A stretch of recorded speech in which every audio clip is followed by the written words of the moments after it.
So you brought a new loco. Is DCC ready? Let's get it ready for DCC. Roll the intros.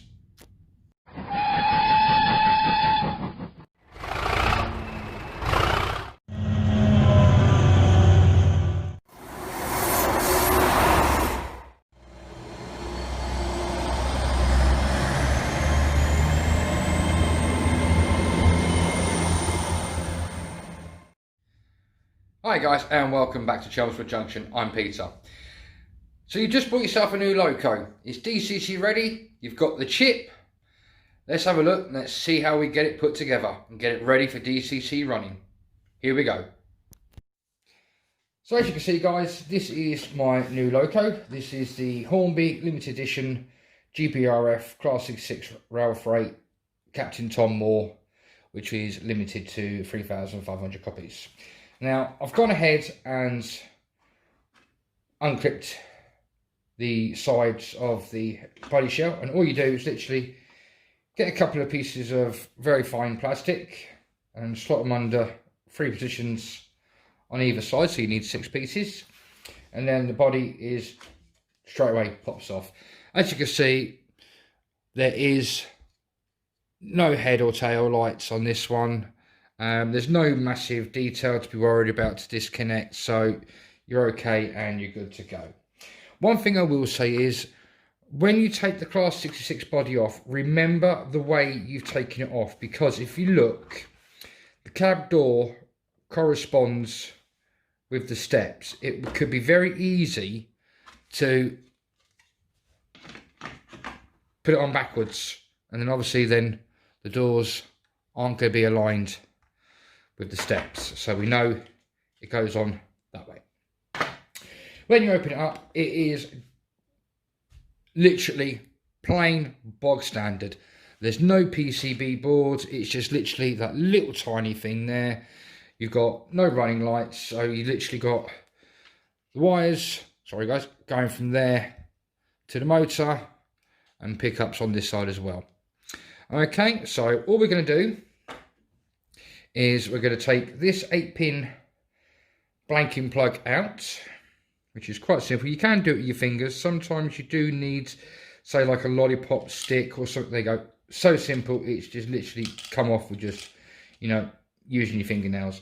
So pop that somewhere safe, possibly in the box that it came in, because later on down the line, if you do want to go and sell your loco and you don't want to sell it with, you know, your chip that you've bought for it in there, you can always put the blanket plug in and sell it as DCC ready again. So put that aside where it's safely. Now I'm just using today a Gauge Master DCC 29 loco decoder. I paid £23 for it. I think that's what I paid. I might have paid a little bit less because I usually do get a little bit of discount. But in this pack you do get some different ways of doing it. Let me just get it out of the packaging. You get the 8-pin plug there, or you get another 8-pin plug like that one, which I would presume connects to somewhere on a loco. I'm not 100% sure on that, but if anybody knows, just drop us a comment down below so other people can find out what this one here is for. But today all we're going to be looking on and concentrating on is this little one here. Now, if I remember rightly, pin number 1 has a little mark right there. I don't know if the camera's going to pick it up very much. There's a little mark there. I think that's the one that indicates pin 1. And pin 1 on the board, if I remember rightly, is this nearest bottom right corner to us. All you do is literally line the pins up carefully.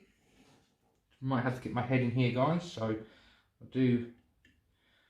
There we go. Straight away, got itself aligned. Let me just double check it. Yep, all the pins are aligned, and then all you do is just push it home. And that is all you have to do to get the chip into it.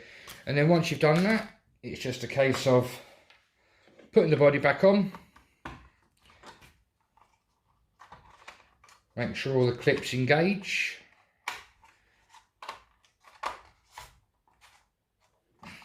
Sorry for the lack of silence here, guys. Just want to make sure I've got it on properly. That seems to be, oh, just seems to be up on one side. Let's just push, make sure it's pushed down. Don't ever push it by the bogies, guys, because that could damage any little wiring or any motors inside. Just make sure you push it down by using the bottom of the chassis, just like that. And I think we are home and dry by the looks of things. Let me just double check both ends. No, just got to put it this way a little bit, I think. It is a little bit fiddly, guys, but you will get there. One thing I will say about this Class 66 from Hornby, there is no sprung buffers. You know, even for a railroad range version, you know, they could have put sprung buffers in it for us. Make it, there we go. Just heard that little click there then. So we now know it's home, firm and safe. Okay, guys, I'm going to get the DCC controller ready, and then we'll take you through the next step of how to get this little beauty ready for the rails. See you in a second. So the loco has the chip already inside it, and it's now on the track, and I've got the NCE Power Cab ready. Now to program a chip on the NCE Power Cab, there is no programming track. It's always done on the main.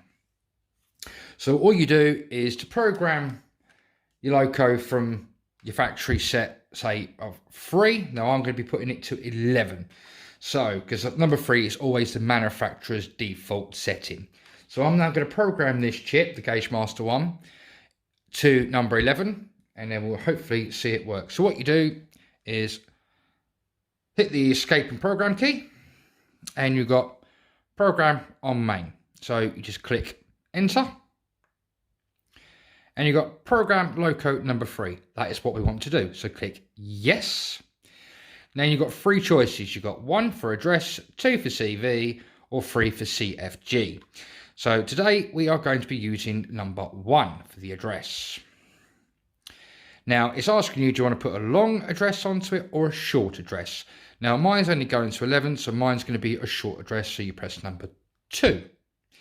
Now it's asking you for the short address. All you do is, for my sake, it's going to be number 11. You put 1, 1, and then the enter key. And there you go. Job is a good one.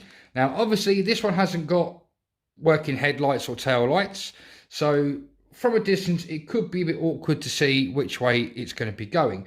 So if you know your layout, you know which way your trains are going to go. Now, I know for a fact that this train, my layout always goes forward that way, I think, if I remember rightly. Always goes forward that way. So we've got it in reverse. Train is there. We'll just notch it up a couple of steps. And there you go. My forward is that way. So I got it wrong. So you need to make sure you get your orientation of your layout in your head. So that would be forward. That way would be reverse. So just change the direction by hitting direction key. And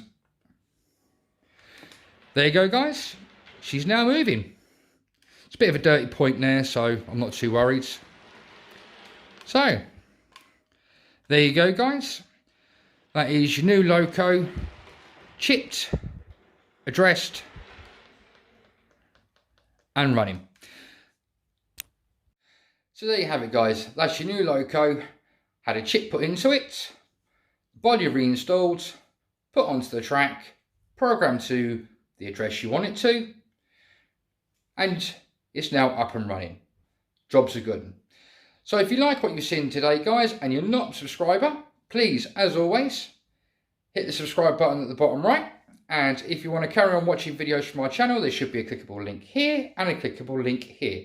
Until the next time, guys, stay safe, take care of yourselves, and above all, happy modelling.